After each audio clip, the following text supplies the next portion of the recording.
Okay, I just want to start off with a story. This year is about money, how to accept money from the Rebbeinu Shalom, as he's always sending money down to us. So there was once a Yid in Yerushalayim. It's not an original story. If you've heard it, very good, but it's a story that could be ma'ir you, tell you the chashivas of money and the even bigger chashivas of not having money. The story goes as follows. There was a Yid in Yerushalayim. There was a Talmud Chacham and everything else, and he learned, and he was doing very well. Not talking financially, I'm talking in general. He had a good life. He sat and learned most of the day. He made just enough to get by. He was a Rebbe in a yeshiva. Time came, he's making his first chasana. First chasana already, then doesn't make enough money to cover a chasana. A chasana cost $25,000. So finally, what does everybody do? They go from this gemach to that gemach and borrow from this one and that one. Eventually it becomes a problem, but starting off, it's okay, first chasana, eventually we'll pay back slowly but surely.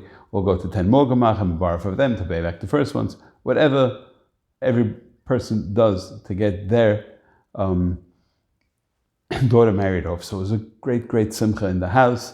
And Maisa, he was able to put together $25,000 and he was able to have it in the house. And so day before the chasana, he knew he'd have to pay the caterer and the musician or whoever else that he had to pay. And so he had some tiles that were a little bit loose in the house. The Yerushalayim is stone floors. So he picked up one or two of the tiles and he put the money underneath those tiles, what they call their balatot, and he hid the money there.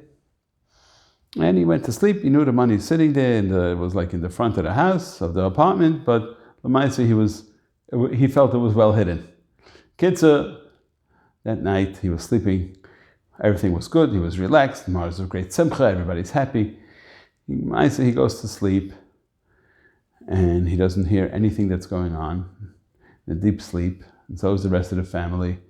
And then some robbers, they were able to get into the house, and they took anything of any value. And as they were rummaging in the house, they stepped on one of those tiles, and they felt it to be a little bit loose, so they figured, who knows. And Lamaisa, one of the tiles was loose, and they picked it up, and they found all the cash that the guy had, and they took every last penny. Nobody heard anything. They took the money and they left. Next morning, Yid wakes up, he goes to shul, he's b'simcha rabbah, doesn't know what happened. End of the story is, that he comes home from shul, very happy, and then all of a sudden he sees that things were missing in the house. And so first thing he does is he checks for the money, and he lifts up the tiles, and there's nothing left. The money's all gone. So, of course, he had a tremendous chalishas hadas. He was very distraught.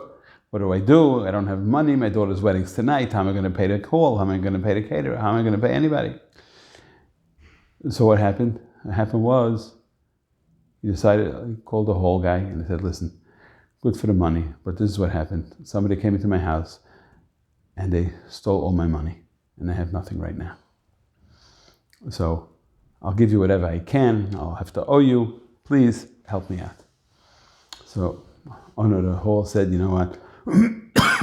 Because I know you and I trust you, don't make the price half and you'll pay me over time when you can. Then he went to the caterer and the caterer told him, you know what? Even better, what I'm going to do for you is I'm going to make it completely free.